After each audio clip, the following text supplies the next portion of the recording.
는 부부입니다. 현재 저희 할머니께서 많이 안 좋으셔서 곧 돌아가실 것 같은 상황입니다. 그래서 장례식장을 지켜야 할 것 같은데 문제는 4개월 된 어린 아기를 맡길 만한 곳이 없는 상태라는 겁니다. 저희 친정 부모님은 당연히 장례식장을 지켜야 하고 시어머니는 안 계십니다. 시아버지는 멀리 사시는 데다 혼자 아기를 본 적이 한 번도 없어서 맡길 수가 없는 상태이고요. 상황이 이렇다 보니 아무리 생각해봐도 저는 가서 인사만 하고 와야 할 것 같아 남편한테 저를 대신해서 할머니 장례식장을 지켜달라 부탁했습니다. 제가 어릴 때 집안 사정으로 할머니 손에서 몇 년 큰 적이 있어 많이 애틋했거든요. 그래서 남편이라도 그 자리를 지켜주길 바라는 마음에 부탁한 거였습니다. 아버지가 외동이시고 저도 외동인지라 엄마 아빠 두 분만 장례식장을 지켜야 한다는 것도 마음에 걸렸었고요. 사실 저는 이 부탁을 하기 전까지만 해도 남편이 흔쾌히 그러겠다 할 줄 알았습니다.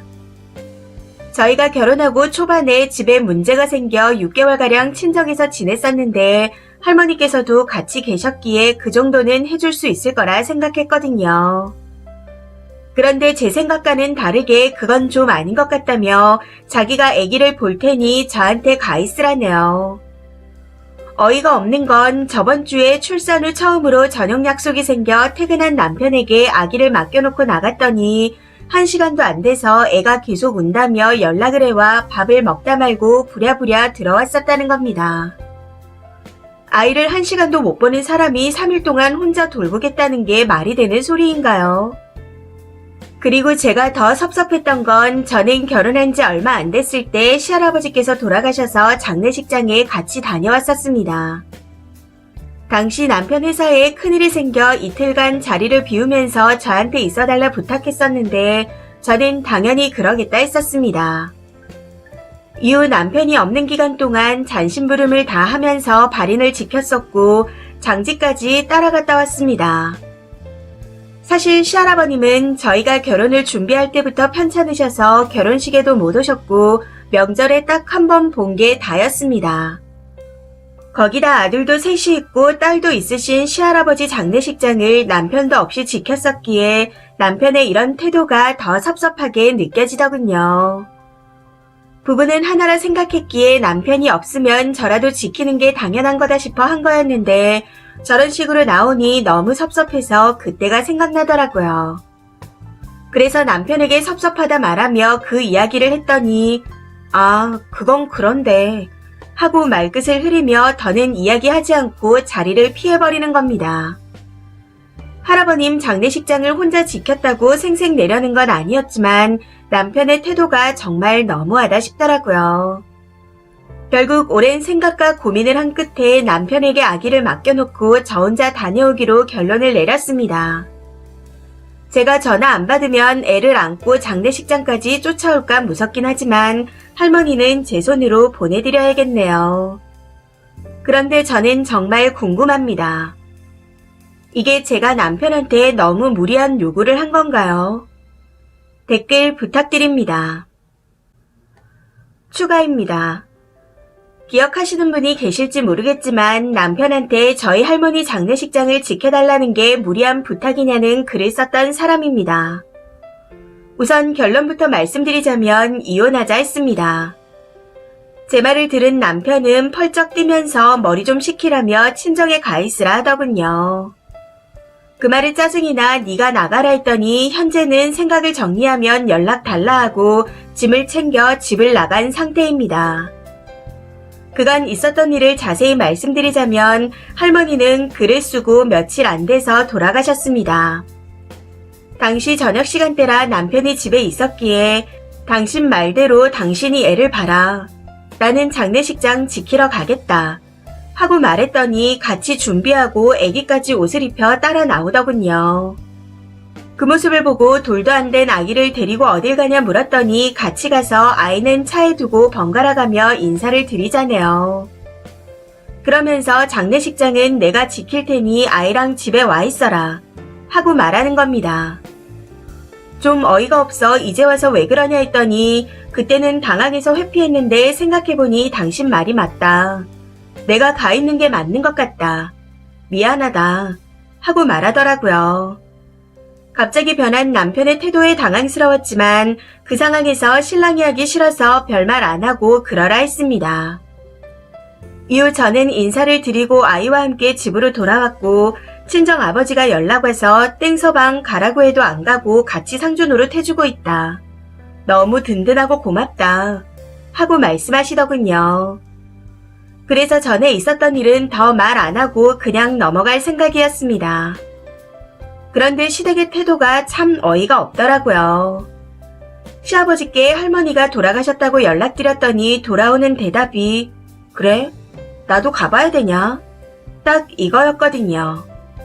아니 당연히 오셔야 하는 거 아닌가요?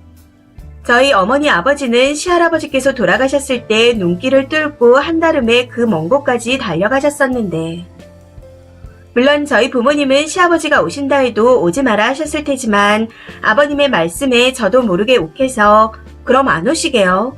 하고 말해버렸습니다. 그랬더니 남편과 통화해보겠다 하시더군요. 해서 그러시라 했는데 결국에는 안 오셨습니다. 남편과 통화할 때 옆에 있던 저희 엄마가 할머님도 계신데 위험하니 오지 마라 하셨다며 결국 오지 않으셨고 조의금만 20만 원을 보내오셨습니다. 저희 부모님은 시할아버지 장례식 때 100만 원을 내셨는데 말이죠. 이게 도대체 무슨 계산법인지. 이것만 해도 너무 황당하고 어이가 없었는데 시동생까지 더 보태주더라고요. 그동안 조문은커녕 연락 한 통 하지 않더니 남편이 발인을 마치고 집에 온 날 저녁 뜬금없이 남편에게 전화해서는 이쪽에서 친구랑 술 마셨는데 자고 갈 데가 없다. 형 집에 가서 자고 가도 되냐? 하고 물어보는 겁니다. 수화기 너머로 그 목소리가 들리는데 이게 무슨 경우인가 싶어 아무 말 못하고 보고만 있었던 것 같아요. 그런데 이 정신나간 남편놈이 그러라고 하더라고요. 저는 그 말이 떨어지자마자 아무 말 하지 않고 아기를 안고 친정에 가서 자고 왔습니다. 부모님께는 걱정하실까 싶어 힘들었으니 손주 재롱 보시면서 좀 푸시라고 왔다 말씀드리고 자고 집에 돌아왔더니 남편 혼자 있기에 바로 이혼하자 했습니다. 남편도 처음에는 무슨 얘기냐며 펄쩍 뛰었는데 차분하게 설명해주니 내가 무조건 미안하다 하며 사과하기에 미안하면 이혼해달라. 나는 그 사람들하고 더 마주볼 자신도 이유도 없다 하고 말했습니다.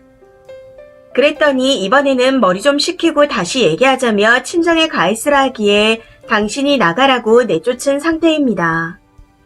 내일은 변호사 상담을 하러 갈 생각이에요. 저는 그 사람과 결혼해서 가족이 된 거라 생각하고 최선을 다했는데 그건 저만의 착각이었던 것 같습니다. 댓글입니다.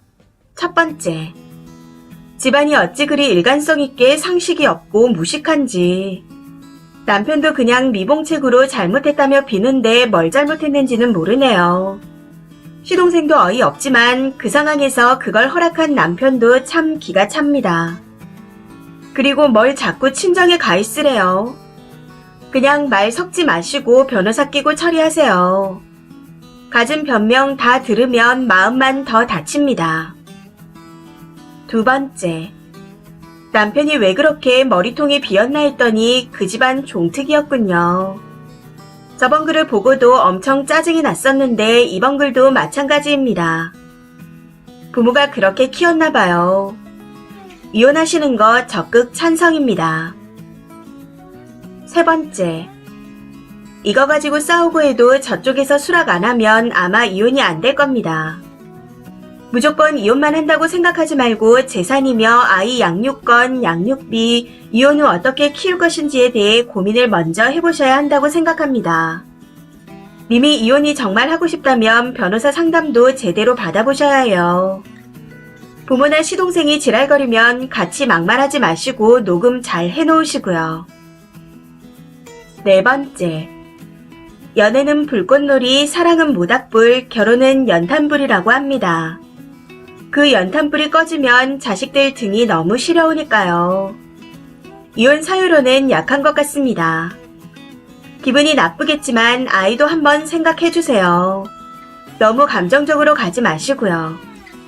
이혼이 애들 장난은 아니니까요.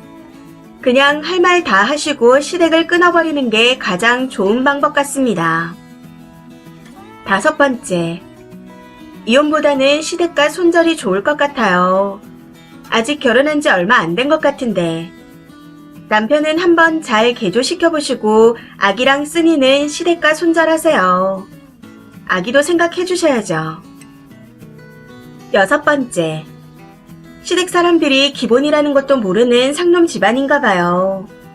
연륜이라는 게 있으면 기본적인 생각이 있어야 하는데 저희 시부모님은 증조 할머니 돌아가셨을 때도 오셨습니다.